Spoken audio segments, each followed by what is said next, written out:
الفاتحة إلى حضرة النبي صلى الله عليه وآله وسلم وإلى كافة الأنبياء والمرسلين وآلهم وذرياتهم وإلى سبطي رسول الله صلى الله عليه وآله وسلم الإمام حسن بن علي والإمام حسين بن علي رضي الله تعالى عنهما وعليهما السلام وإلى إمامنا الأعظم أبي عبد الله محمد بن إدريس الشافعي رضي الله تعالى عنه وإلى سيدنا الإمام أبي حسن الشاذلي وإلى سيدنا الإمام أبي عباس المرسي وإلى سيدنا الإمام تاج الدين بن عطاء الله السكندري وإلى جميع الأولياء من مشارق الأرض إلى مغاربها أصولهم وفروعهم وذوي الحقوق عليهم أجمعين بسر أسرار الفاتحة. أعوذ بالله من الشيطان الرجيم. بسم الله الرحمن الرحيم. الحمد لله رب العالمين الرحمن الرحيم مالك يوم الدين إياك نعبد وإياك نستعين اهدنا الصراط المستقيم صراط الذين أنعمت عليهم غير المغضوب عليهم ولا الضالين آمين. Assalamualaikum warahmatullahi wabarakatuh. Alhamdulillahi rabbil alamin. Wassalatu wassalamu ala ashrafil mursalin sayyidina wa nabiyyina Muhammad ibn Abdullah rasulil amin wa ala alihi wa ashabihi wa man tabi'ahum bi ihsanin ila yaumiddin. Subhanaka la ilma lana illa ma 'allamtana innaka antal alimul hakim. Rabbi syrah li sadri wa yassir li amri wa halul 'uqdatam min lisani yafqahu qawli. Rabbi yassir wa la tu'assir, Rabbi tammim bi khair wa ba'd. Saya muliakan Tuan Pengurusi, Tuan Imam, Tuan Bilal, ahli jawatan kuasa masjid, ibu-ibu, ayah-ayah, abang-abang, kakak-kakak, para guru, para asatizah, para santri yang dimuliakan Allah Subhanahu wa taala sekalian. Kita sambung kembali bacaan bagi kitab Ayyuhal Walad karangan Al-Imam Hujjatul Islam Muhammad ibnu Muhammad ibni Muhammad Al-Ghazali At-Tusi radhiyallahu taala anhu. Baik, disebut dalam kitab Al-Imam Al-Ghazali radhiyallahu anhu, walau qila yablughu aidan bimujarradil imani. Kalau dikatakan ada sebahagian nuskhah disebut al-abdu qad yablughu dan sebahagian nuskhah disebutkan yablughu aidan. Sebut itu tuh. Jadi kalau disebut dengan nuskhah, satu lagi nuskhah disebut al-abdu qad yablughu, hamba itu akan sampai masuk ke dalam syurga, maknanya bimujarradil iman, yakni hanya dengan sekadar adanya iman. Dalam terjemahan atau dengan nuskhah yang ada di tangan kita, walau qila yablughu aidan. Ini kalau dikatakan, jadi seandainya ada orang yang mengatakan, siapa orang tersebut? Yakni pegangan dalam ahli sunnah wal jamaah, Asy'ariyah, seperti mana Al-Imamul Ghazali, karena Imamul Ghazali adalah antara alim besar dalam mazhab Al-Asy'ariyah, dalam madrasah Al-Asy'ariyah. Kalau dikatakan yablughu aidan bimujarradil iman, jadi akan masuk sampai juga ke dalam syurga Allah Subhanahu wa taala hanya dengan semata-mata beriman kepada Allah. Dan ini adalah muqarrar ataupun yang dipegang di sisi ahlu sunnati wal jamaah, bahawa hamba itu masuk ke dalam syurga dengan mujarrad iman, bila amal, walau tanpa amal sekalipun. Lalu dijawab oleh Al-Imam Al-Ghazali, qulna na'am. Imam Ghazali kata, ya betul, yang disebutkan tadi betul, tak salah pun. Lakin mata yablugh, tetapi bilakah akan sampai, maksudnya akan masuk. Jadi lakin mata yablugh, zahir di sini perkataan lakin mata yablugh hada lil istib'ad, maksudnya untuk menjauhkan. Tamam? Untuk menjauhkan, maksudnya bila akan sampai, maksudnya dengan makna jauh akan sampai daripada tempat tersebut. Lalu Syekh sebut, Imam Ghazali sebut, kam min aqabatin ka'udin tastaqbiluhu ila an yasil. Kam min aqabatin. Jadi kalau sebut di sini kam min aqabatin, memang begitu kata beliau, tetapi bilakah seseorang itu dapat sampai ke sana dengan selamat, dimasuk syurga, dan berapa banyakkah halangan dan dugaan yang besar-besar yang mesti dilalui sebelum sampai ke sana. Nah, kenapa Syekh terjemah, Syekh Syekh Fahmi Zamzam rahimahullah menterjemahkan kam min aqabatin dengan terjemah berapa banyak, berapa banyak daripada aqabah ataupun halangan-halangan, perkara-perkara yang menakutkan. Maksud aqabah di sini al-amru syadid, perkara yang sukar, wasyai'ul muha wal mukhawif, yang sesuatu yang menakutkan dan menggerunkan. Nah, berapa banyak? Baik, bagaimana datang berapa banyak tadi? Karena kam di situ adalah kam khabariyah dengan makna taksir. Kam khabariyah dengan makna at-taksir. Itu diterjemahkan dengan berapa banyak. Jadi kam di sini bukan kam untuk soal. Nah, kam di sini untuk khabar dengan makna taksir. Maka diterjemahkan. Nah, kalau kita tahu makna bagi kalimah-kalimah tersebut, maka mudah untuk diterjemahkan. Nah, jadi para syuyukh mentafsirkan kam tadi dengan kam khabariyah lit taksir. Ini berapa banyak daripada aqabah ataupun perkara-perkara yang menggerunkan. Ka'udin. Nah, ka'udin dalam sebahagian nuskah disebut, dipanggil ka'udah, dipanggil ka'udah bermakna aqabah, sa'bah, yakni yang sukar, tastaqbiluhu, yang akan dihadapi olehmu, ila an tastaqbiluhu, maksudnya aqabah-aqabah tersebut akan berhadapan dengannya. Akan berhadapan dengan orang tersebut, akan merintangi perjalanan orang tersebut, ila an yasil, sehingga dia akan sampai dan masuk ke dalam syurga. Jadi soalannya, bukankah di dalam ahli sunnah wal jamaah ada pandangan ataupun sebutan yang menyebutkan bahawa masuk ke dalam syurga mujarrad iman? Kadang ada iman masuk syurga. Man qala man kana fi qalbihi misqala dzarratin min qardalin minal iman, siapa yang ada dalam hatinya walau sebesar biji sawi iman, maka dia akan masuk syurga. Ada riwayat sebut macam tu, atau kama qala an-nabiy sallallahu alaihi wa alihi wasallam. Maka kan itu disebut, ada riwayat hadis, dan ini pegangan yang dipegang oleh para ulama ahli sunnah wal jamaah dalam madrasah Asy'ariyah. Jadi bagaimana dengan gitu yang kamu katakan sebelum ni bahawa mesti kena beramal untuk masuk ke dalam syurga Allah Subhanahu wa taala, dan hadis-hadis sebelum ni yang kamu sebutkan tentang amal dan seumpama dengannya. Ini dia ada i'tirad kepada dakwaan atau sebutan yang telah disebutkan oleh imam sebelum ini yang kita baca pada bulan yang lalu. Lalu kata Imam Ghazali, ya betul kamu sebut tadi, memang akan masuk ke dalam syurga dengan iman, tetapi bagaimana nak sampai?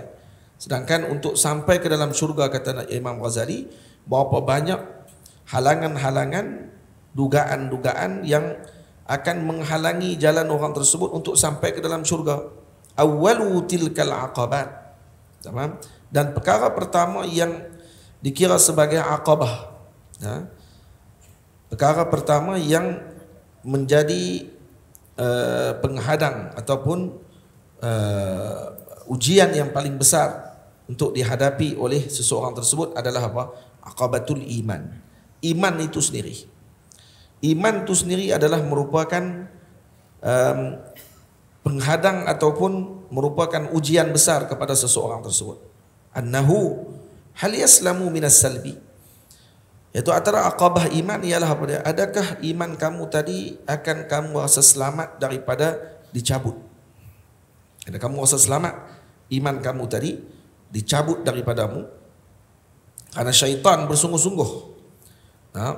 ijtahada syaitanu bazilan jami'a wus'ihi bi anwa'il hiyal. Banyak hilah-hilah yang syaitan akan gunakan dan banyak tipuan yang akan digunakan oleh syaitan sehingga mereka akan datang kepada seseorang tersebut bagi menggugurkan iman orang tadi. Nanti ketika hampir mati, kita akan berhadapan dengan suasana tersebut. Moga Allah lindung kita dan moga Allah jaga kita. Karena itu orang yang banyak menyebut Allah, yang banyak menyebut la ilaha illallah, ahlu zikir, moga-moga akan mati dalam keadaan dijaga dengan kalimah tersebut. Tapi yang menghina kalimah Allah, yang menghina ahli zikir, yang mempermainkan kalimah hu dan seumpama dengannya, maka ini orang yang moga Allah Ta'ala menyelamatkan kita dan mereka juga yang menyebutkan tadi daripada ujian. InsyaAllah. Amin ya Rabbal Alamin. Kita jangan jadi macam mereka lah. Mereka seolah menganggap kita ni terlalu bodoh. Mereka menganggap kita ni tak ada panduan. Tamam? Ini saya sebut banyak tempat. Kerana bukan semua orang tengok pun semua kuliah saya. Jadi orang panggil apa? Kenapa jadi macam tu? Kenapa boleh ada pencerobohan yang sangat buruk terhadap ilmu tasawuf? Karena dicerobohi oleh orang-orang jahil yang dipelopori oleh kelompok Wahabi ni. Mereka ni orang-orang jahil yang kalau dilihat, kata guru-guru kami, kalau dilihat pada surah, pada gambaran zahir, mereka ini adalah orang-orang yang suka mempertikaikan syakliyat agama. Kalau tengok pada permulaan, dan kemudian dia akan masuk kepada peringkat dalaman. Dia suruh orang tinggal dulu syakliyat. Dulu kita akan dengar kelompok ni dia akan petikai masalah qunut. Kemudian dia petikai masalah bacaan tahlil. Dan semuanya kalau orang tanya balik daripada mana? Hatta kalau di Mesir sampai sekarang, fitnah paling besar yang dibawa oleh kelompok ini, hatta sampai sebahagian masjid, kalau kita pergi ke masjid tersebut dan baca qunut, tu dianggap seolah macam satu kesalahan besar. Sehingga guru saya Maulana Syekh Ahmad Mamduh kata, pergi semayang di ada salah seorang guru beliau ahli qiraat, alim dalam mazhab Syafi'i. Tamam? Tapi disebabkan kerana dia jadi imam di masjid tersebut dan makmum dia, jemaah dia adalah orang-orang yang berpahaman macam tu, maka untuk mengelak daripada berlakunya pergaduhan dan seumpama dengannya, dia baca qunut pada waktu subuh, baca sendiri-sendiri. Dia akan baca perlahan, tangan tak angkat. Tapi macam tu sekali untuk mengelakkan. Dan kelompok ni ketika mereka tidak mempunyai kekuatan, mereka akan menganggap bahawa persembungan dengan kita hanyalah sebagai pertembungan biasa. Dia akan kata ini hanya sekadar khilaf ni, biasalah, ada pandangan ulama ni, kami tak mau pakai pandangan ni, hampa nak pakai ikut suka hampa. Dia akan sebut macam tu. Tapi ketika mereka ada kekuatan, mereka tak akan tengok kita macam tu. Mereka akan mula menggunakan kekerasan dan akan menyembelih tengkok-tengkok umat Nabi Muhammad SAW. Dan ini berlaku dalam sejarah. Dan ini kena baca sejarah, tengok balik. Dan ini siapa yang baca sejarah? Jangan baca sejarah mereka daripada sejarah musuh. Jangan dibaca daripada musuh menulis tentang mereka. Karena kalau dibaca daripada musuh yang memusuhi mereka, maka mereka akan kata, eloklah hampa baca buku musuh. Musuh menghina kami. Musuh pastilah akan membuat cerita tentang kami. Tak, jangan baca buku musuh. Baca buku mereka sendiri. Tarikh Najd. Tarikh Najd ditulis oleh pengikut mereka sendiri, Wahabi. Dan dalam tu diceritakan dengan bangga mereka telah membunuh orang-orang yang ada di Taif, dan disebutkan juga bahawa mereka telah membunuh Al-Imam Az-Zawawi yang merupakan Imam Syafi'iyah pada waktu tersebut ketika sujud di Masjidil Haram, dibunuh dan disembelih pada waktu tersebut. Dan ini dirakamkan oleh mereka sendiri dalam kitab-kitab mereka. Tu pun ada orang kata, alah Wahabi ni benda kecil je, bukan ada apa pun, kita aja lebih-lebih. Yang penting sekarang ni adalah kesatuan. Kesatuan macam mana? Nak kesatuan macam mana ibu ayah semua? Kalau dengan zikir hak biasa pun, dia kalau sampai main, ini dah biasa, dia ni dah luar biasa. Dia lain dengan orang yang dia tak tahu kemudian dia cari tahu. Ni dah tak tahu, dia hina, dimain-mainkan. Kita pula kalau orang awam, kalau dah tak tahu, terus orang masuk campur. Masuk campur juga, kita pun nak komen juga. Lah kali sebut, dah banyak-banyak zikir lagi, kenapa nak kena zikir guna hu? Nah, lepas tu kita kata balik, dah banyak mulut awak tak duduk diam. Awak dia. Kalau tak arti duduk diam. Dia tak arti apa semua benda nak bercakap. Jadi semua ada seorang alim mengarang satu risalah berkenaan dengan perkara tersebut. Dan disebutkan dalam risalah tadi berkenaan dengan zikir hu. Hal disebutkan tadi ini, dan Nabi SAW menyebutkan dalam hadis Ismullahil A'zam fi hatainil ayatain. Nama Allah yang agung ni ada di dalam dua ayat. Wa ilahukum ilahu wahid la ilaha illahu ar-rahmanur rahim. Dan satu lagi ayat permulaan surah Ali Imran, Alif Lam Mim, Allahu la ilaha illahu al-hayyul qayyum.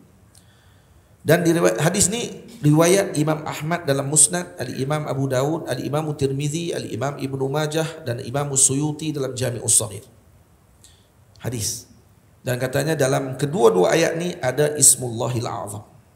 Kalau diperhatikan balik, para syurrah menyebutkan, syurrah hadis ni, pensyarah hadis ni mengatakan yang berulang dalam kedua-dua ayat ni hanya satu je perkataan. Apa dia? Hu. Dalam tu ayat dua-dua tu, wa ilahukum ilahu wahid la ilaha illahu ar-rahmanur rahim, Alif Lam Mim, Allahu la ilaha illahu al-hayyul qayyum. Baik, mana yang berulang dalam doa ni? Yaitu hu. Dan Allah firman dalam Al-Quran, huwallazi ansha'a lakumus sam'a wal absara wal af'idata qalilan ma tashkurun wa huwallazi zara'akum fil ardi wa ilaihi tuhsyarun wa huwallazi yuhyi wa yumit wa lahu ikhtilaful laili wan nahar afala ta'qilun. Surah Al-Mu'minun. Hu, tiga kali hu dalam tu. Tamam. Kemudian dalam firman Allah lagi dalam surah Al-Hashr, huwallahu alladzi la ilaha illahu. Dalam surah Ghafir, huwal hayyu la ilaha illahu. Dan diulang kalimah hu ni dalam ayat-ayat tersebut yang sangat banyak dalam Al-Quran, menunjukkan kepada apa hu tadi? Tushir ila zatillah, menunjukkan kepada zat Allah Subhanahu wa taala. Hu di dalam ayat Al-Quran, kata para masyayikh, hu adalah lafzun mustaqil, lafaz yang berasingan, walaysa bi dhamir ya'udu 'ala al-ghaib fi haqqillah. Dia bukan dhamir ghaib. Kalau kita mengaji nahwu, hu adalah dhamir ghaib yang menunjukkan kepada ghaib yang mufrad. Tamam. Tapi pada Allah la. Hadza laisa dhamir ya'ud ila ghaib. Dia bukan dhamir yang kembali kepada ghaib, karena Allah laisa bi ghaib. Nah, Allah tidak ghaib. Maka hu di situ a'raful ma'arif, karena dhamir a'raful ma'arif. Nah, dhamir adalah a'raful ma'arif. Sema'ruf, ma'ruf, ma'rifah ialah dhamir. Disebut oleh ulama lughah. Ini semua kita kalau mengaji lughah kita tahu. Nah, depa macam mana depa tak tolak? Zikir Allah pun depa tolak. Depa kata Allah tak ada makna. Mereka, mana Allah tak ada makna? La ilaha illallah. Kata kalau Allah tak ada makna, maknanya Allah lafaz muhmal. Dia ada dua lafaz dalam bahasa Arab. Yang pertama lafaz musta'mal, yang kedua lafaz muhmal. Lafaz tak ada makna ni disebut oleh ulama dengan makna lafaz muhmal. Lafaz muhmal tak ada makna. Contoh, asadun. Ini musta'mal kan muhmal? Musta'mal. Musta'mal kenapa? Karena asad ada makna. Makna dia apa dia? Hayawanun muftaris. Binatang yang berburu, binatang yang ganas. Singa, ma'ruf. Tiba-tiba Allah kata tak ada makna. Baik, kalau lafaz daiz, Zaid, zal ya dal, Zaid, muhmal ke musta'mal? Musta'mal. Apa makna Zaid? Ismun. Nah, ismun li syakhsin al-musamma bi Zaid. Nama bagi seorang yang dinamakan dengan Zaid. Ada makna Zaid. Tiba-tiba Lafaz Allah tak ada. Tapi kalau lafaz daiz, Zaid, kita tukarkan taklib dia jadi daiz. Zai ya dal, dal pitak depan, ya tak tengah, zai tak belakang kali. Jadi daiz. Apa makna daiz? Laisa fihi makna. Tak ada makna apa. Jadi yang tak ada makna ni baru diletak sebagai lafaz muhmal. Allah ni kata para masyayikh, ini adalah lafaz yang paling ajaib. Karena Allah ketika dibuang hurufnya satu persatu pun ada makna semuanya. Allah lahu makna. Apa makna Allah? Kalau mengaji dalam kitab, muqaddimah kitab. Baca muqaddimah syarah kitab para ulama akan syarah pada Allah alamun ala zat wajibil wujud al-khaliqi lil alam. Allah adalah isim alam kepada zat wajibil wujud, zat yang wajibil wujud. Mana zat wajibil wujud maknanya apa dia? Yang bukan jaizul wujud, yang menerima ada, menerima tiada. Boleh ada, boleh tiada. Tak wajibul wujud, yang mustahil tiada. Wajib ada. Wajib ada di situ dengan makna apa? Akal tidak boleh terima ketiadaannya zat Allah Subhanahu wa taala tersebut. Mesti ada. Al-khaliqi lil alam, yang menjadikan alam ini. Itu makna bagi Allah. Dan Allah dikira Ismullahil Azam, satu-satu nama yang tidak boleh untuk seseorang tadi Allahumma salli ala sayyidina Muhammad takalluq dengannya. Yang boleh hanya ta'alluq dengannya adalah Allah. Apa dia makna tu? Wahabi kan tak tahu benda-benda ni. Nama Allah yang tidak boleh seseorang tadi takalluq dengannya. Baik, kita boleh tak berakhlak? Takalluq dengan makna berakhlak dengan nama tersebut. Boleh kita berakhlak dengan Allah? Tak ada. Allah bukan untuk kita takalluq, untuk kita berakhlak dengan nama tersebut, tapi kita berta'alluq dengan nama tersebut. Jadi kita akan sebut Abdullah, yakni hamba yang berta'alluq dengan Allah. Tamam? Khalqullah, yang berta'alluq dengan makhluk, yang berta'alluq dengan Allah. Tapi nak bertahakkuk, nak takhalluq dengan Allah tak boleh. Takhalluq dengan Allah dengan ismul yang lain, nama yang lain. Contoh Al-Karim, nama Allah Karim, mulia. Boleh tak kita takhalluq dengan nama Karim? Sirta karaman, kamu jadi orang mulia karena berakhlak dengan namanya Allah Al-Karim. Ar-Razzaq, boleh tak kita jadi orang yang memberi rezeki dan pemurah kepada orang lain? Boleh untuk kamu berakhlak dengan nama tersebut. Tapi dengan nama Allah tak boleh. Dan Allah adalah alam ala zat. Dia akan tunjuk kepada zat terus. Dia akan tunjuk kepada zat. Dia sebut Allah aja zat. Dia bukan kepada sifat. Kepada Allah terus zat. Ini paling tinggi. Tiba-tiba kata tak ada makna. Tak ajaib ke apa ni? Ni kalau orang mengaji dalam mantik, tu kata Imam Ghazali kata orang yang tak tahu mantik la siqata bi ilmi. Tak boleh percaya dengan ilmu dia. Kau tak tahu mantik. Depa nak kata mantik apa? Mantik depa kata Aristotle. Yang lawak lagi dia kata akidah kita duk mengaji ni akidah Aristotle. Akidah Aristotle mai ikut mana ni? Kita duk mengaji akidah Aristotle apa dia ni? Hampa ni cakap apa ni? Sonok musing mata. Dia tak tahu apa. Macam tu dalam, kalau kamu mengiktiraf ataupun kamu tahu tentang kedudukan ilmu tasawuf ni sebagai ilmu, maka patutnya kamu kena apa ni orang panggil apa? Bersifat hormat dengan ahli dalam bidang tersebut. Dan mereka sendiri akui kata ada PhD dalam bidang tasawuf. Maknanya tasawuf diiktiraf sebagai ilmu dalam dunia pendidikan, hatta dalam dunia akademik ada PhD tasawuf. Tiba-tiba seolah anggap kata macam, oh kami boleh bahas juga benda yang hampa hampa bahaskan. Tapi bila cuba kalau orang yang bahagian yang lain tiba-tiba pergi bahas bidang hak dia duk kuasai sangat konon-kononnya lah, walaupun tak apa nak kuasai mana pun. Kan? Bila kita pergi bahas bidang, oh marah. Kata masuk bukan bidang dia lah apa semua sekali. Tapi cuba kalau kata dia masuk bidang orang. Dan mereka bukan bidang pun dalam bidang tu. Tak ada mursyid. Tidak pernah mengikuti zikir. Kalau duk kata saya dulu pernah ikut majlis zikir waktu di Mesir. Pembohong ya. Jenis duk kata macam tu pembohong. Lepas tu saya bila tengok majlis-majlis itu saya rasa tak sesuai. Saya rasa baik jadi Wahabi lagi elok. Ni makhluk apa ni? Jadi kalau hak jenis cakap macam tu, saya semua tahu dah. Hada kazzab. Itu pembohong. Dia sebenarnya bukan nak masuk untuk mengambil kebaikan. Dia masuk pada mula. Kalau betul dia masuk mula-mula ataupun dah niat jahat dah. Faham? Allah A'lam. Baik, lepas tu tengok lagi apa Allah Ta'ala sebut. Ni kita tengok ni sebut dalil semua. Hak depa kata tak ada dalil. Dia kata takrar lafaz Allah. Lafaz hu tu Allah. Ni hu. Hu depa kata tak ada lafaz, tak ada makna. Hu depa duk ingat. Depa duk eja hu, hu dia kena macam gelap. Apa ni? Huwa. Hu. Dan kenapa masyayikh memilih hu? Bagi kalimah tersebut ni ada makna, kata para ulama. Lafaz hu ni disebutkan oleh masyayikh, ismul jalalah hu ni disebutkan tadi, saya sebut dah tadi. Kalau nama bagi Allah Subhanahu wa taala, minta maaf, saya dah lajak dah. Baik, kalimah hu dia ada 3 kata para ulama yang digunakan zikir oleh para awam dan juga zikir oleh khawas.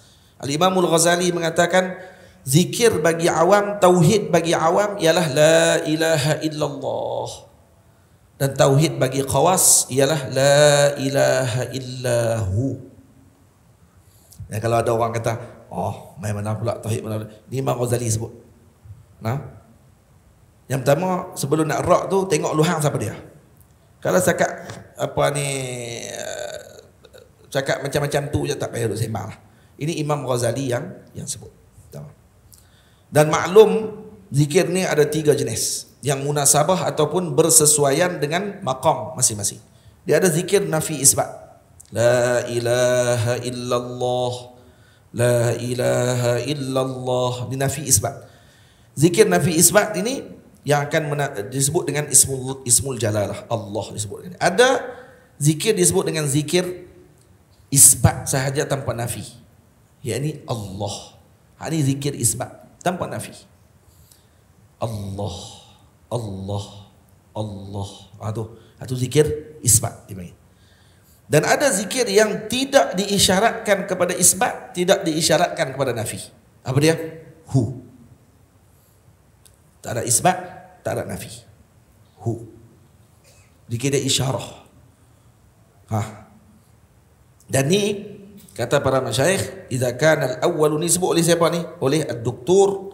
Abdus Salam Al-Gharmini dalam kitab beliau Al-Burhan ala Manzilati Ahli Al-Ihsan, surat 377. Dia ada sebut kenaan dengan masalah ini, perkara ini. Kata beliau, zikir nafi isbat la ilaha illallah adalah sebab kepada yaqadah wal khuruj 'anil ghaflah, sebab kepada sedar dan keluar daripada kelalaian.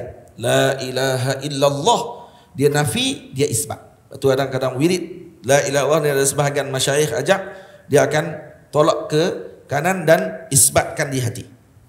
La ilaha illallah, la ilaha illallah. Dia ada hai'ah, bentuk. Ini yang diamalkan dalam tariqah Syattariyah. Syattariyah setiap kali selepas subuh dengan setiap kali selepas asar, mereka akan selepas isyak, mereka akan wirid yang demikian.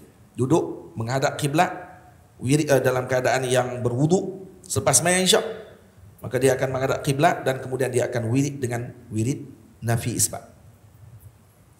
Dengan ada hai'ah, dia bentuk duduk macam duduk antara 2 sujud, kemudian pejam mata, kemudian akan la ilaha illallah, la ilaha illallah. Jadi waktu illallah tu ditancap ke hatinya Allah waktu tu. Hadzalil awam, untuk permulaan. Sebab tu kata para masyayikh, tariqah Syattariyah ni adalah tariqah kepada awam, sesuai untuk orang awam ikut. Tok guru kita ni, masya-Allah tabarakallah, ajib betul dia punya tindakan. Depa majlis tahlil adalah majlis untuk zikir nafi isbat. Selain daripada hadiah kepada si mati, masa yang sama ada nafi isbat dalam zikir tersebut. Untuk apa? Untuk melatih jiwa dan buang. Karena wirid zikir nafi isbat la ilaha illallah, kalau melalui beberapa bilangan seperti yang disebut oleh para ahli sufi. Ahli sufi ni macam doktor. Seperti mana kita perlu kepada doktor yang berbentuk jasadi, kita akan pergi jumpa doktor. Dan doktor bagi tahu dekat kita, Pak Cik kalau makan macam ni, gabung macam ni, jadi ubat. Pak Cik buat macam ni dengan ni, jadi sakit nanti. Dan kita boleh percaya. Kenapa? Karena itu untuk badan kita. Awak, roh kita ni tak ada doktor. Kalau jasad kita ada doktor. Anta birruh insanun la bil jasad. Kamu tu dengan roh kamu tu baru jadi manusia. Bukan dengan jasad kamu tu jadi manusia. Karena jasad saja ada, roh tak ada apa. Mayat. Tapi kita akan jadi manusia bila ada roh. Baik, macam mana kita boleh tumpu dengan jasad kita? Dan kita boleh pula tidak mempertikaikan ketika ada doktor jasad yang memberikan panduan kepada kita untuk menjaga kesihatan jasad kita, kecantikan jasad kita. Semua kita percaya.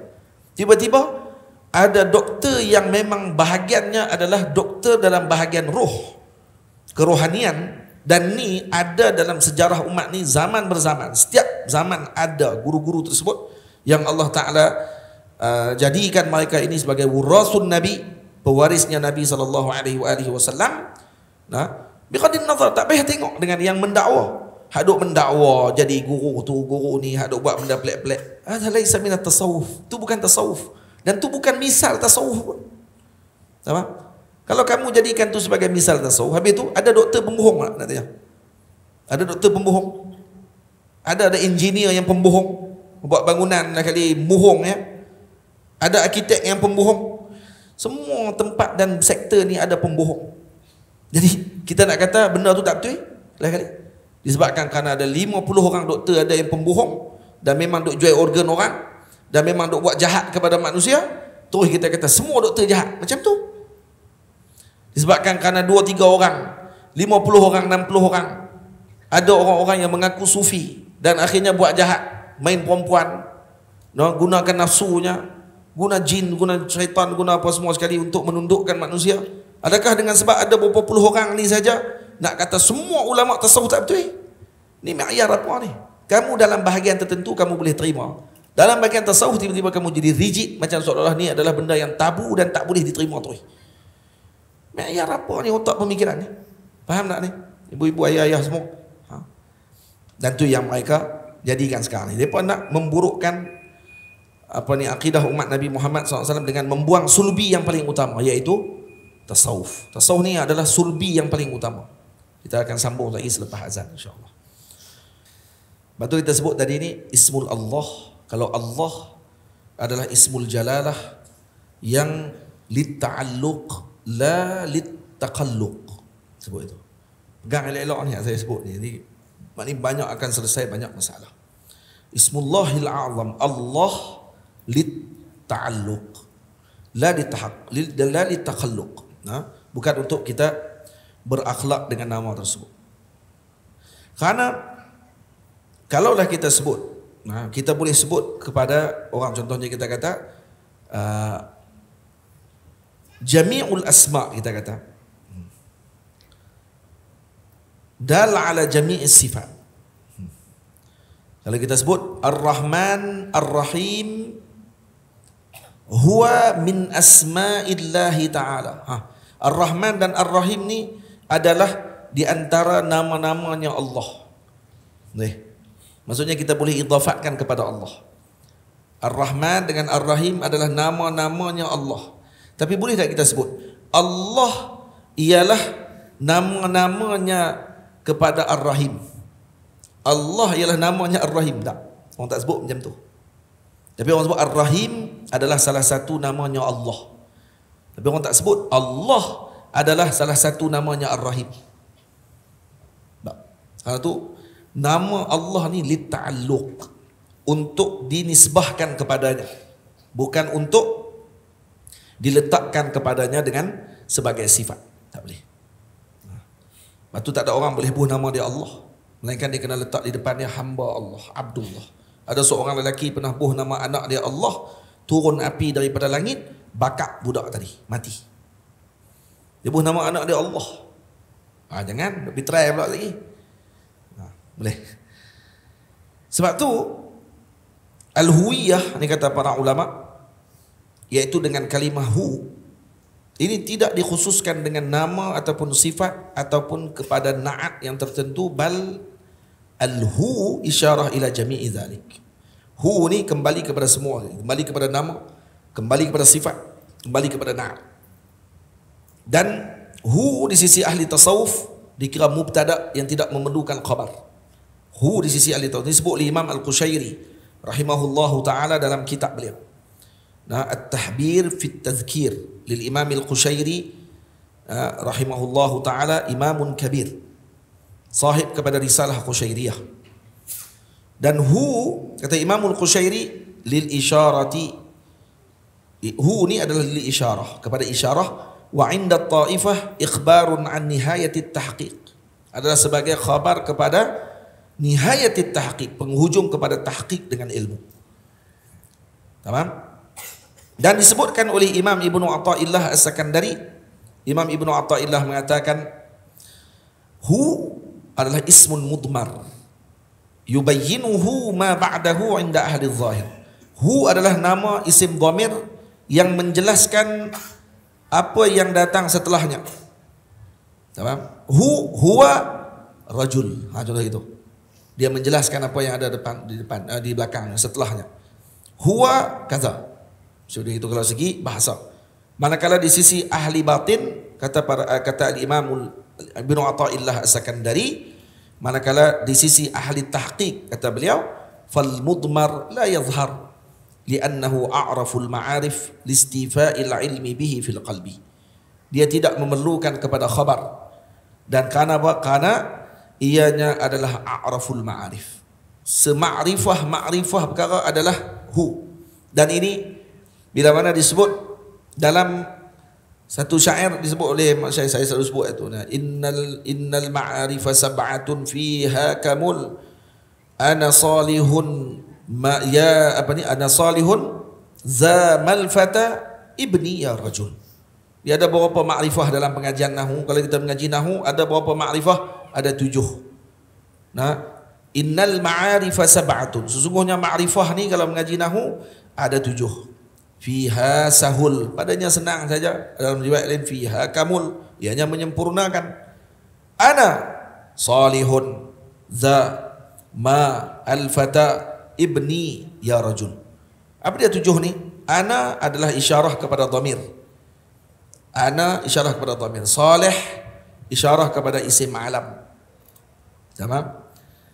Kemudian za adalah isyarah kepada isim isyarah. Isyarah kepada isim mausul dengan makna alladhi. Nah, za ma al-fata adalah isim isyarah dengan alif lam. Ada alif lam. Rajul dengan ar-rajul. Rajul saja tanpa ada alif lam nakirah. Untung kita tak tahu maksud rajul tadi am. Tapi kalau sebut ar-rajul maksudnya kita khaskan. Ni ar-rajul contohnya. Dia ada tunjuk dan tu makrifah. Ar-rajul ibni dengan idhafah. Idhafah kepada apa? Idhafah kepada dhamir. Faham? Dan idhafat ni bukan idhafat pada dhamir saja, idhafat kepada yang sebelum-sebelum tu. Idhafat kepada dhamir, idhafat kepada isim alam, idhafat kepada isim isyarah, idhafah kepada isim mausul. Patah balik semua. Dia idhafat kepada semua sekali. Dan kemudian akhir sekali ya rajul. Ya rajul tu dengan apa? Dengan munada. Jadi bila orang sebut ya rajul, walaupun digunakan dengan nakirah, hakikatnya adalah nakirah maqsudah. Bila nakirah maqsudah maknanya dia makrifah. Ya rajul. Ni kalau mengaji nahu, orang tahu benda ni. Faham? Jadi ana tu awal sekali. Paling depan sekali. Malah lebih depan daripada isim alam. Jadi sebab tu para masyayikh tasawuf bila sebut kata hu dengan Allah, mana yang lebih tinggi lagi pada sudut sebutan wirid? Hu. Karena dia a'raful ma'arif. Nah, karena Allah isim alam. Alam jatuh martabat kedua. Hu lagi tinggi dan ni isyarah kepada kalam, kata Al-Imam As-Suyuti rahimahullah dalam Hawilil Fatawi, bahawa antara Ismullahil A'zam, kata beliau Ismullahil A'zam ni maknanya kalau hamba Allah Ta'ala tadi diberi dengan Ismullahil A'zam ni, kalau dia doa dengan doa tu mustajab ala tu. Dan para nabi diberi oleh Allah dengan doa nama-nama ni. Kalau dia baca Sayyidina Nuh alaihi salam berdoa dengan Ismullahil A'zam yang Allah bagi kepada beliau, banjir satu dunia. Nabi Muhammad simpan nama tu di akhirat untuk kita. Apa namanya? Allahu a'lam. Kita tak tahu. Nabi-nabi dulu doa dengan nama yang Allah Ta'ala bagi, hancur umat dia. Nabi Muhammad simpan doa tu untuk umatnya, diberi keselamatan kepada umat Nabi Muhammad sallallahu alaihi wasallam. Imam As-Suyuti kata apa? Dalam Hawilil Fatawi, dalam kitab fatwa Imam Nawawi, Imam Suyuti, yang Suyuti kata annal ismal a'zam huwa hu. Ismullahil a'zam adalah hu. Dan ini yang Allah Ta'ala khabarkan dengan kalam Nabi Allah Ibrahim. Nabi Ibrahim menyebutkan kalimah Allah tadi dengan lafaz hu. Ayat Allah Ta'ala, alladhi qalaqani fahuwa yahdin walladhi huwa yut'imuni wa yasqin wa idha maridtu fahuwa yashfin. Boleh? Jadi digunakan hu. Kenapa Nabi Ibrahim tak guna alladhi khalaqani fallahu yahdin walladhi Allahu yut'imuni wa yasqin? Tak, diguna hu. Dan ini disebut oleh Imam Suyuti. Imam Suyuti mufassir kabir, muhaddis agung, dan dia kata hu yang disebutkan oleh Sayyidina Ibrahim bukan saja sebut, itu adalah isyarah kepada Ismullahil A'zam. Dan dia menggunakan dengan lisan ahli tahqiq. Sayyidina Ibrahim dan Sayyid ahli tahqiq pada zaman beliau. Dan beliau menyebutkan hu. Sebutnya tu hu. Dan Sayyidina Siddiq, iaitu Sayyidina Yusuf alaihi salam, juga menggunakan hu sebagai isyarah kepada zat Allah Subhanahu wa taala. Dan menyebutkan perkataan tadi. Dan huiyah ni kalau kita perhati baik, kalau orang tanya dekat kita, kenapa diguna hu? Hak ni, perasan tak? Depa duk sebut tadi. Kalau tu dah a'raful ma'arif, guna anta lah. Guna anta, guna ana ke? Awak tak guna tu, wirid tu. Pegang tasbih ni, anta. Isyarat kepada Allah, anta. Dan tu kan a'raful ma'arif juga. Ni kita kata, jangan cakap kalau kita tak tahu. Nampak sangat bodoh. Dia ingat semua ulama pilih ikut suka duk ulama sufi ni duk anta kau anta. Wirid ni guna anta. Jadi unta, Kenapa tak guna anta? Kenapa tak guna anta? Nak tanya balik ni. Agak-agak. Semua ada sir. Para ulama menyebutkan, dia kata dah, kalau kamu akui tasawuf ni sebagai ilmu, maka kena ambil dengan ahlinya. Saya bukan ahlinya, saya hanya baca balik kalam ahlinya. Alastu ahlan. Saya bukan ahlinya. Saya membaca kembali kalam ahlinya. Jadi kalau kata saya dah baca kalam ahlinya, dan kamu baca daripada kalam siapa?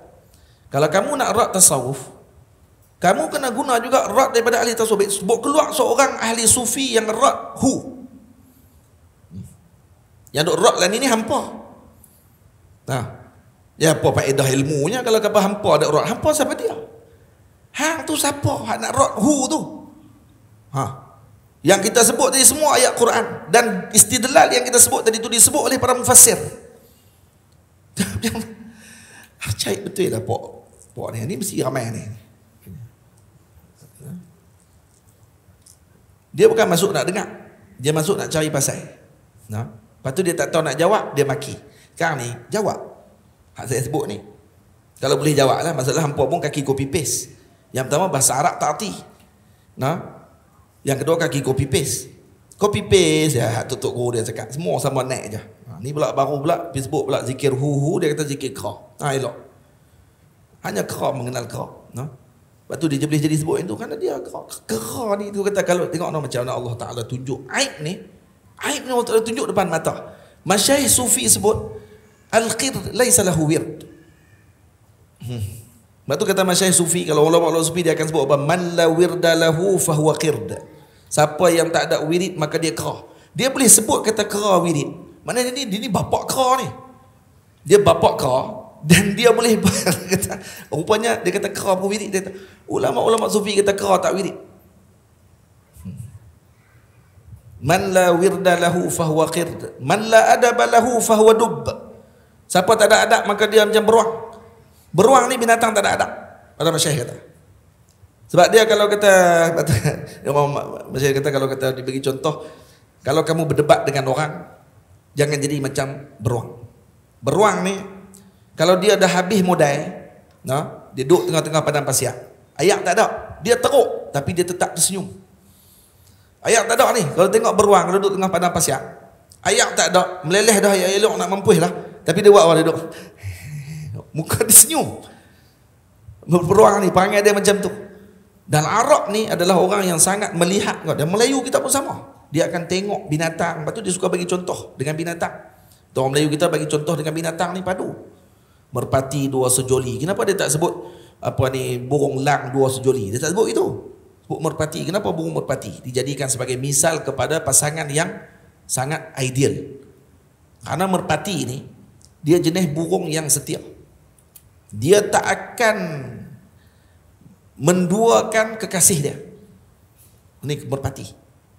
Lepas tu burung merpati kalau dirogol oleh merpati lain, contohnya dia ni dah ada kekasih dia, tiba-tiba ada merpati jantan lain mai pi rogol dia. Ingat merpati tak ada ke jenis kekeh rogol ni? Ada. Dia pi rogol merpati yang betina seekor ni. Baik, merpati ni pun dia terpaksa dah kena rogol, maka akhirnya dia keluar telok. Telok tu dia akan tolak bagi pecah. Sebab dia pun tak ada doktor nak pergi nak kena buat pembedahan, nak kena buat ada pengguguran apa semua, tak ada. Jadi dia bagi bertelok dulu, pas dia bertelok dia akan buat apa? Dia akan tolak telok tu jatuh daripada sarang dia, bagi pecah buang. Kenapa? Karena dia tak redha dengan telok tu. Karena ni hasil daripada hubungan yang tidak dia redai. Merpati. Sebab tu orang Melayu ni dia bagi contoh merpati dua sejoli. Comel.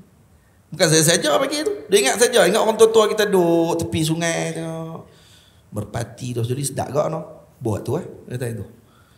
Kajian je kajian binatang dulu, tengok macam mana apa semua sekali tu kan bagi ikut dan.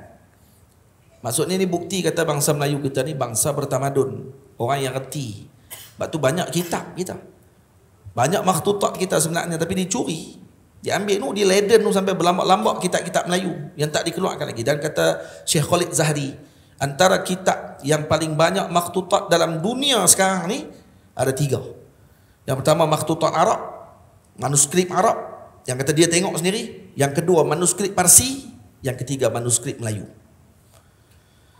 Kita ni jatuh tempat ketiga dalam tamadun dunia. Tamadun Arab, tamadun Parsi, tamadun Melayu.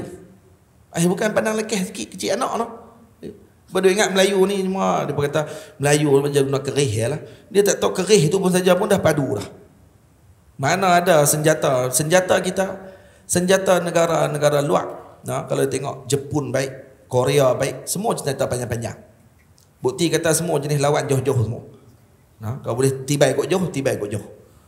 Senjata Melayu lagi semakin parah, lagi semakin pendek kerih dia. Lagi makin hampir dengan musuh, lagi pendek kerih dia. Dia akan makin pendek, makin kecil lagi. Maksudnya apa dia? Hak ni bangsa yang tak kena takut, dia akan piduk dekat. Nak lawan dekat-dekat.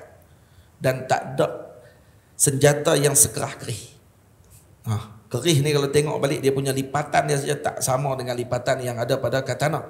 Katana sekat 4 kali lipat ya. Kerih sampai 19 kali lipat. Dan kadang-kadang sampai berpuluh kali lipat yang dilipat untuk jadi kerih. Itu yang keluar pamor-pamor yang luar biasa. Jadi yang tu saja tu pada persenjataan saja. Kita tengok lagi pada pakaian, dan juga lagi pada tamadun mereka, tulisan-tulisan mereka yang tulis dalam ilmu, alim dan seumpama dengannya. Luar biasa. Baik. Kenapa dipilih kalimah hu? Kenapa tak pilih kalimah lain? Hak seperti mana dia duk sebut-sebut selalu tu. Antarlah apa semua dia kata tu.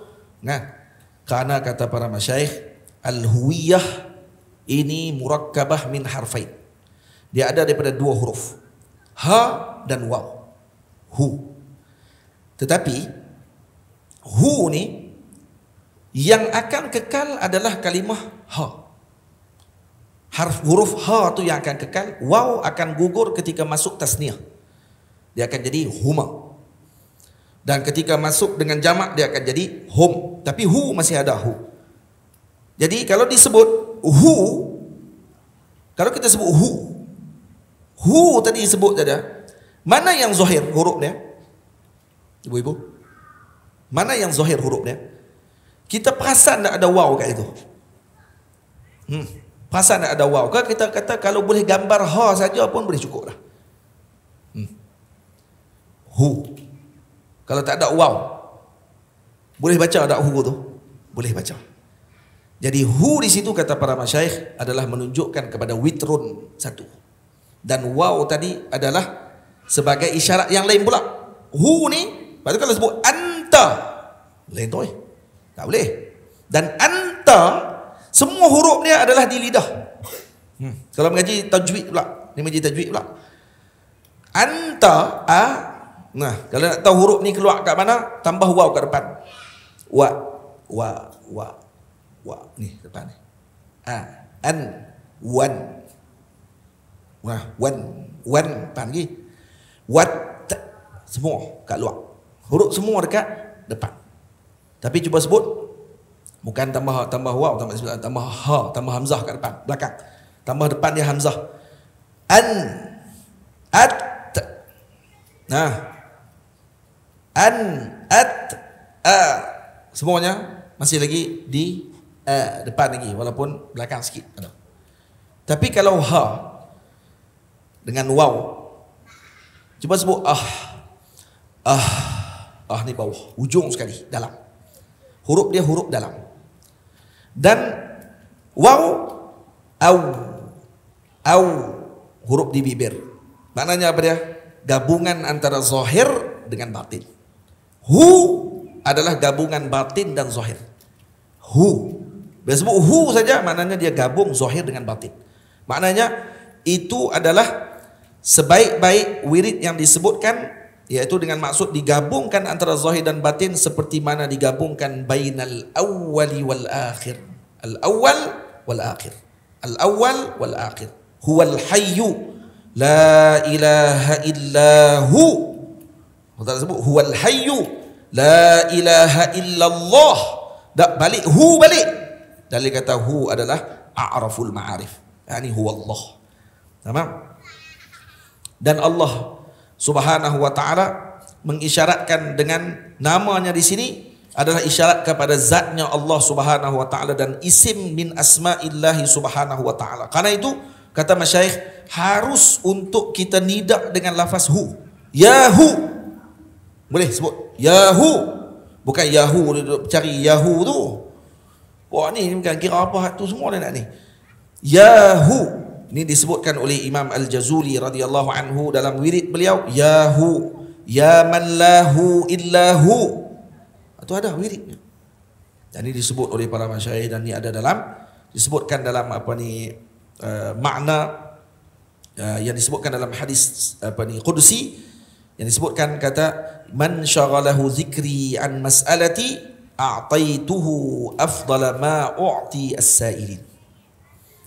Siapa yang menyebutkan aku daripada menyebutkan yang lain, aku akan berikan kepadanya yang lebih baik daripada apa yang diminta oleh orang yang meminta.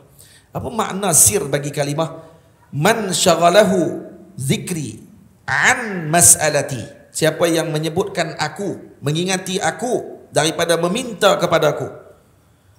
Kalau kita sebut dalam doa, Ya Razzaq, urzuqni. Jadi kita minta apa waktu tu? Kita masih ta'alluq dengan rezeki. Lalu kita menyebut nama Allah Ya Razzaq.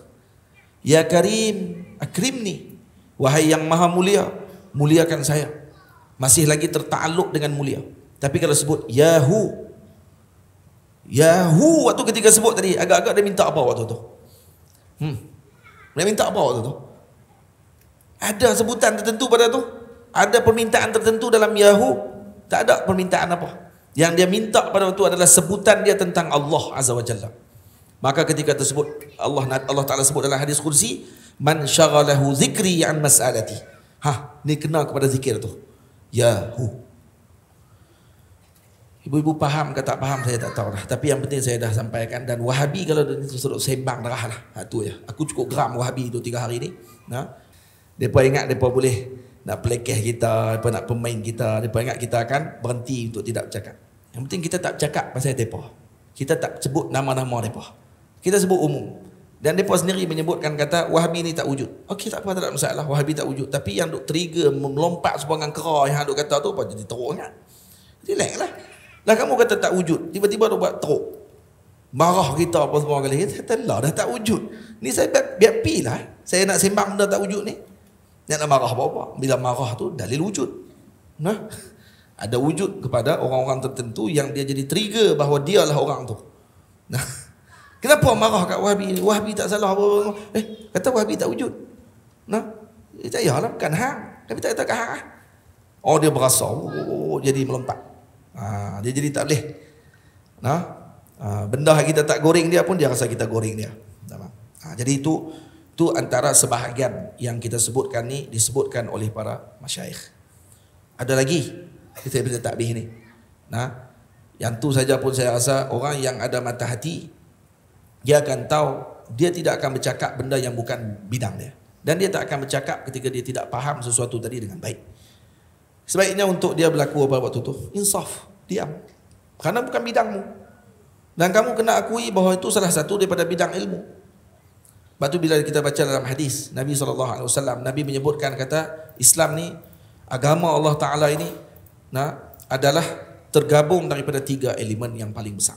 Yang pertama Islam, iaitu syariat.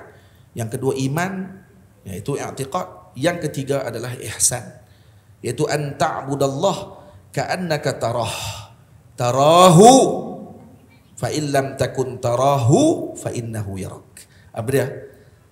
Ai ka'annaka tara zatallahi subhanahu wa ta'ala. Anta tara zatallah. La idan laula yani idza kana anta la tasil ila hadzal maqam idzan apa dia sebut dia kata idzan fahdur fi qalbika anna Allah Ta'ala daiman yanzuru ilaika. Maka hadirkan dalam hati bahwa Allah sentiasa memandang kepadamu. Yang memandang tadi itu siapa? Sifat. Yang memandang itu sifat Allah Ta'ala ke? Yang memandang itu zat Allah Subhanahu Wa Ta'ala kepada kita. Allah, zat Allah Ta'ala itu yang memandang kepada kamu.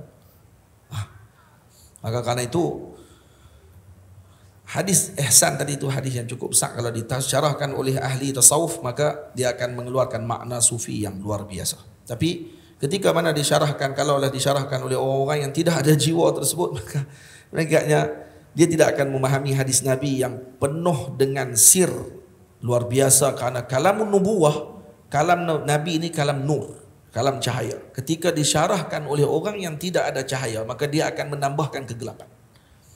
Waqidu syai' la yu'ti. Orang tak ada apa nak bagi apa. Faham? Kita kalau nak bagi cahaya, bagilah ada sikit cahaya tu dalam badan. Baru boleh bagi cahaya. Toslek ni boleh bagi cahaya kan ada bateri dalam tu. Jadi kalau ada toslek saja, bateri tak ada dalam, mentol pun tak ada. Lepas tu dia keluar nak bagi cahaya macam mana? Nak menyuluh macam mana? Tobat tak boleh menyuluh lah. Boleh. Jadi bagilah lengkap, bagi elok komponen tu. Ni dia bagi ada dia punya besi hak beda nak buat penyuluh. Tapi mentol tak ada, bateri 2 biji tak ada, bateri pula buh bateri silap. Akidah tak betul masuk. Akidah tak betul masuk dalam. Orang pakai bateri hak besar, dia pakai bateri 3A. Elok. Yang tu hak jenis besarnya lah. Tobat tak menyala sampai ke sudah. Lepas tu dia buat heran. Ni bukan bentol. Ni bukan toslek kan ni. Patutnya keluar cahaya. Dia silap. Dia PEC benda tak betul. Akhirnya macam mana nak jadi petunjuk? Dia tak jadi petunjuk. Hak tu buat beda baling anjin saja. Faham tak? Ambil baling anjin. Hak tu. Boleh? Jadi itu apa ni? Moga-moga Allah Subhanahu Wa Ta'ala bagi kefahaman kepada kita. Jadi sebab tu masih lagi sebenarnya ni masih lagi kita dengan perbahasan. Sebab ni kita tasawuf dan kemudian ada isu yang berkait dengan perkara tersebut. Walaupun kami dalam tariqah Syaziliyah sendiri kalau kita beramal ada orang kata kalau kepada awam eloklah wirid dengan wirid yang biasa digunakan tanpa mencela wirid yang digunakan oleh ahli tahqiq dan seumpama dengannya. Akhir tak ada masalah macam tu. Kan kalau kita sebut macam tu pada awam ni masalah dah tak. Dia nafikan tauhid dan dia tidakkan pula wirid tadi dan dipermain-mainkan wirid. Dan ini dah sampai satu tahap mempermainkan wirid yang warid dalam bacaan para nabi alaihi wassalatu wassalam. yang dibaca oleh para awliya Allah Subhanahu wa taala. Sehingga Maulana Syekh Ali Jumaah pernah sebut, kata ada sebahagian mufassirin mentafsirkan ayat ayat-ayat Allah Taala pada surah Nabi yang tentang Nabi Ibrahim, inna Ibrahima lahalimun awwahum munib. Tuh. Terjemahan kalau buka dalam kitab terjemahan dia akan kata inna Ibrahima lahalimun awwahum munib. Sesungguhnya Nabi Ibrahim itu halim, penyabar. Awwah, lemah lembut hati, bertimbang rasa. Semua itu. Sebahagian mufassirin kata Maulana Al-Imam Ali Jumaah, inna Ibrahim lahalimun awwahum munib. Awwah iaitu Nabi Ibrahim adalah orang yang paling banyak wiridnya dengan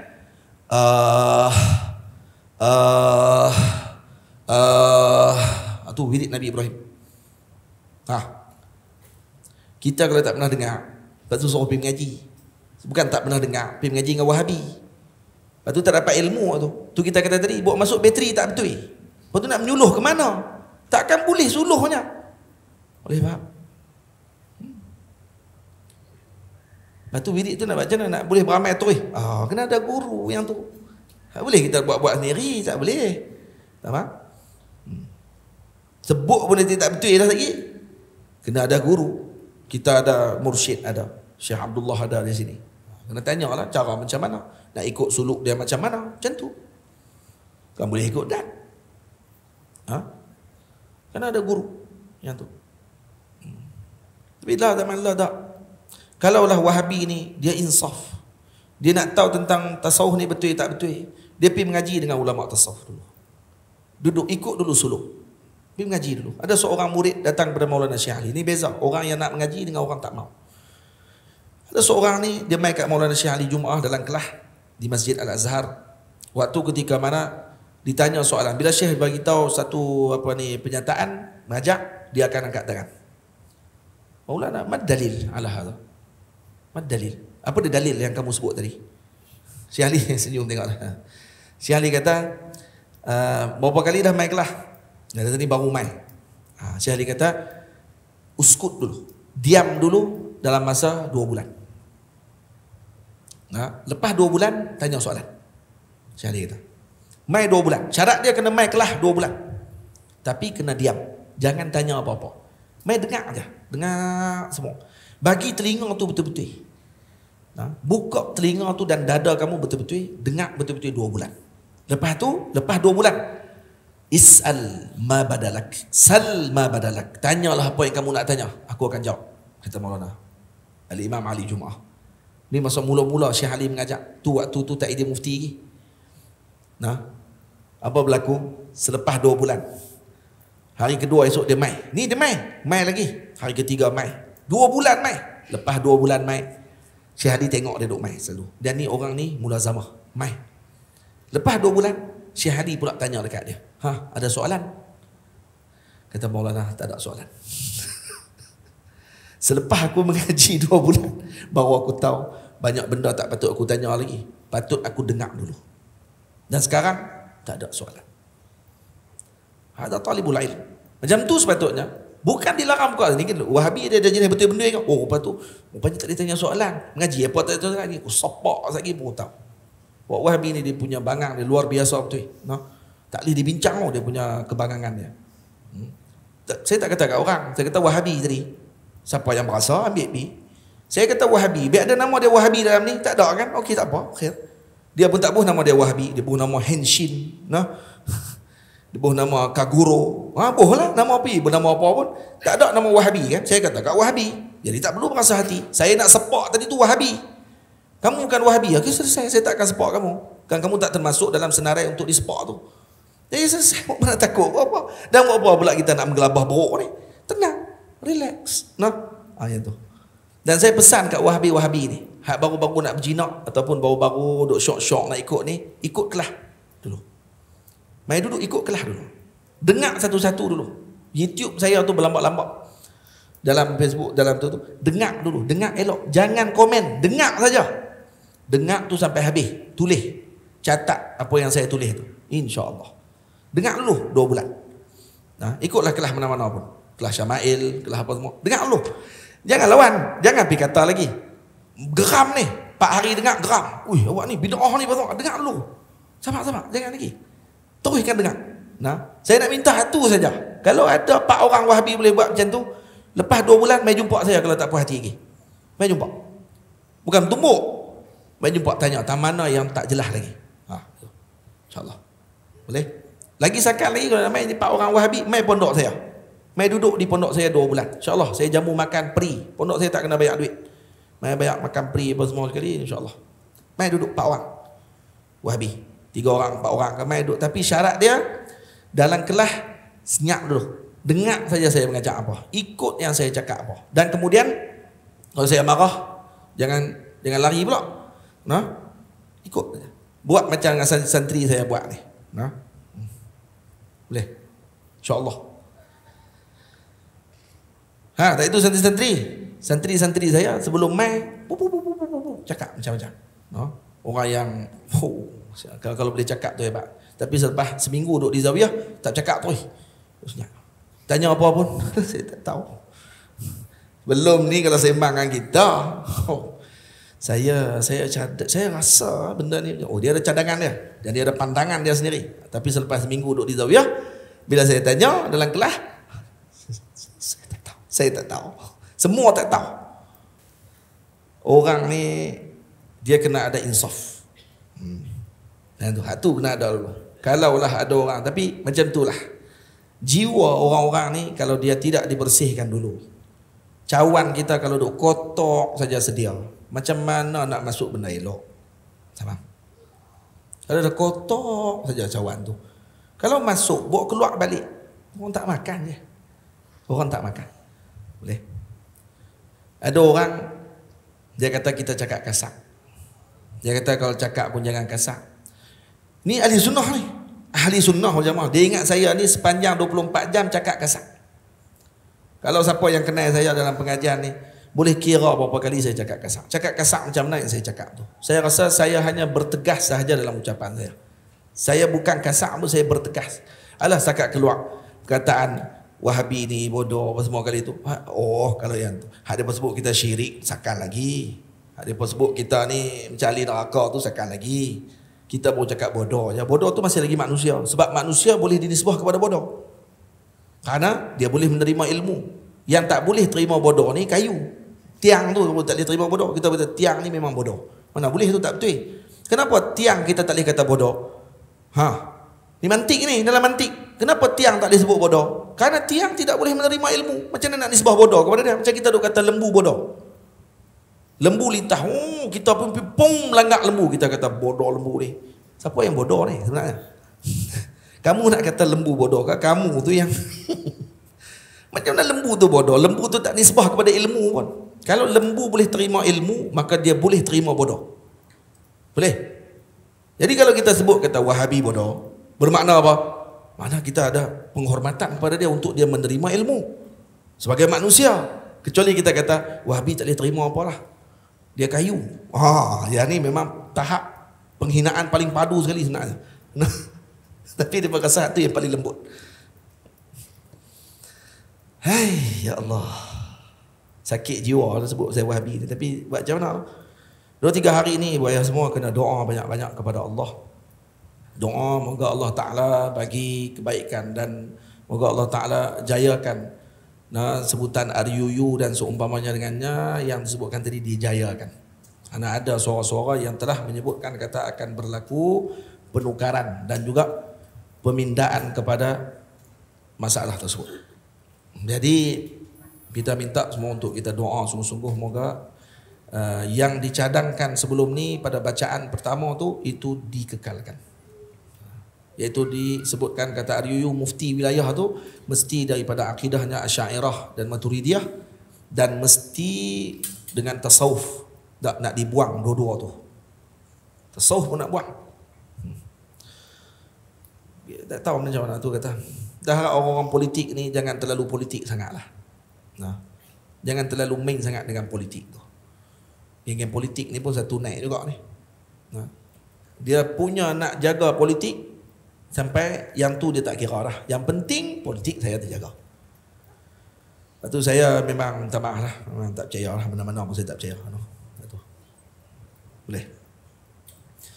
Jadi kita harap kepada Allah Subhanahu wa taala, moga dilembutkan hati-hati mereka ini dan diberikan kebaikan kepada para pejuang-pejuang ahli sunnah kita, para mufti di tanah air kita ni, diberikan oleh Allah Ta'ala kekuatan untuk menyokong perkara ni dengan sepenuhnya, insyaAllah.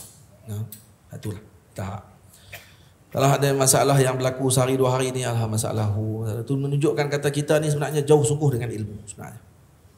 Ada zikir Allah, zikir betul. Kita ni jauh sungguh sebenarnya. Masalah perbahasan ilmu ni, lekeh betul lah, ya Allah. Tu pun tak, kata kita masih lagi bahas masalah yang kecil-kecil dan seumpamanya. Bahas masalah kecil macam mana kita nak bahas masalah besar? Hak kita rasa masalah kecil tadi tu orang pemain-main sampai ke tahap memberukkan, mengkerakan dan mengatakan yang benda-benda yang tak sepatutnya. Dan ucapan-ucapan yang mereka sebut tadi ni ucapan-ucapan yang bukan pun ilmu, tetapi sanggup dan juga dipandang oleh mereka ni dengan ilmu. Yang kita bercakap tadi ni, yang keluar dengan dalil apa semua kali, mereka tak sebut pula tu ilmu. Nah, mereka akan maki hamun kita lagi banyak. Mereka kata kita bodoh, kita kata macam-macam kata kat kita. Tapi yang mereka sikit je. Zikir ni ada kan Nabi buat? Oh, senang je tu ya. Ada kan Nabi buat? Kalau benda ni baik dah tentu Nabi buat. Kalam tu tak larat nak bahas dah. Yang tu tak ada khimah pun dalam pendidikan ilmu dalam Islam. Tak ada. Tak ada ulama-ulama dalam dunia Islam mengkaji dan juga membuat syariat ni, maksudnya menyusun syariat ni dengan baik seperti mana yang diturunkan kepada Nabi SAW, menyebut seperti yang mereka sebut. Tak ada. Yang ni perlu kepada kitab yang lain pula. Kitab apa dia? Kitab At-Tarku Laisa Hujjah. Yang ditinggalkan oleh Nabi bukan hujjah. Itu ada satu kitab khas pula. Yang tu kena baca. Itu dalam perbahasan usul. Itu salah satu maudhu' dalam ilmu usul fiqh yang kena mengaji. Kalau kita mengaji, yang tu kita akan dapat tahu. Kata, yang ditinggalkan oleh Nabi bukanlah menjadi dalil, ianya adalah tidak boleh dilakukan. Yang tidak dibuat oleh Nabi bukanlah menjadi hukum bahawa benda tadi haram dilaksanakan. Dan tu ada dalil-dalil hadisnya yang disebutkan oleh para ulama usul bahawa tarku laisa hujjah. Nabi meninggalkan suatu amalan bukan hujjah, tidak boleh diamalkan perkara tersebut. Dan ni yang dimainkan oleh mereka. Kalau kita buat amalan apa sikit, benda ni Nabi buat tak? Tanya hak tu. Dan ni hanya untuk menggula-gulakan awam. Dan orang awam bila dengar kalam tadi, dia juga kita nak ikut siapa? Lepas tu dia akan sebut, kita nak ikut Nabi ke? Kita nak ikut ulama? Tu dia, lagi padu. Masalah dia lah ni, siapa yang duk habaq tu? Kita nak ikut Nabi ke nak ikut ulama? Dia duduk tengah, hak duk sebut, hak duk buat ayat ni. Kita nak ikut Nabi ke nak ikut ulama? Dia duduk tengah. Dia jadi penimbang. Dia lagi padu. Dia yang padu tu. Lah kali kita kata apa? Kita ikut hang.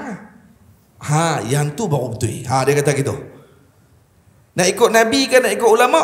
Nah, kami ikut ni lah. Tuan lah. Hak kata nak ikut Nabi. Ya, ikut saya. Poin dia nak bak tu sebenarnya. Tapi lah kali dia kata, kita ikut Nabi.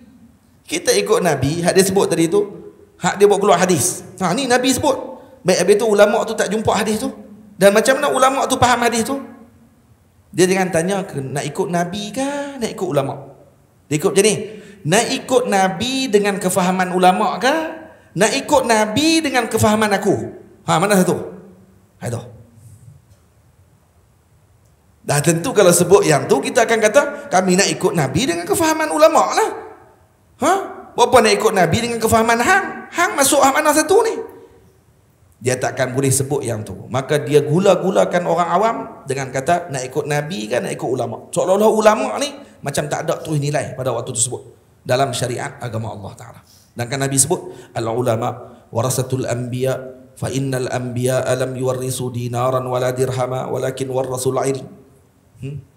Ati'u Allah wa ati'ur rasul wa ulil amri minkum. Ulil amri minkum di situ dengan makna al-ulama.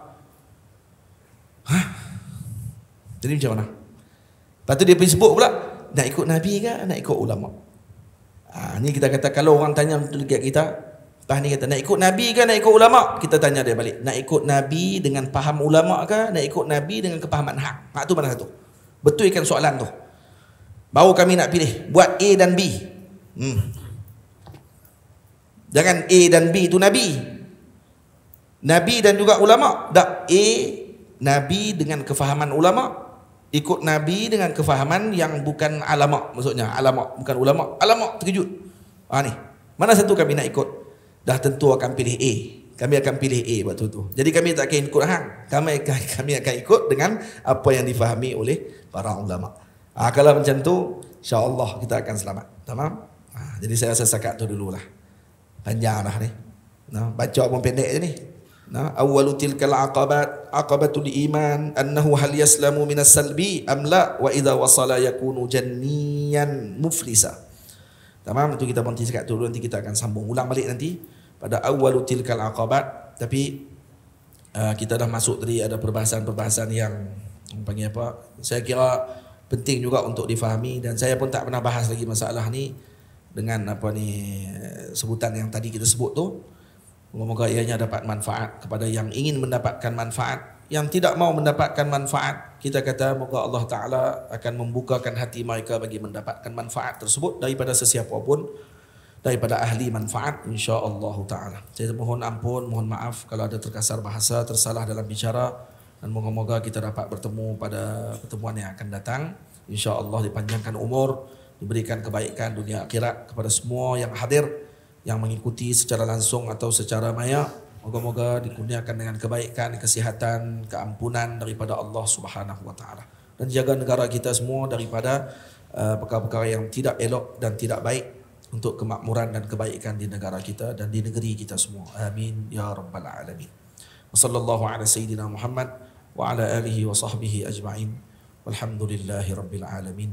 Allahumma salli afdalas salatin ala as'adil makhluqatika sayyidina Muhammadin wa ala alihi wa sahbihi wa sallim adada ma'lumatika wa midada kalimatika kullama dhakaraka dhakiru وغفل عن ذكره الغافلون. اللهم صل أفضل الصلاة على أسعد المخلوقات سيدنا محمد وعلى آله وصحبه وسلم عدد معلوماتك ومداد كلماتك كلما ذكرك الذاكرون وغفل عن ذكره الغافلون.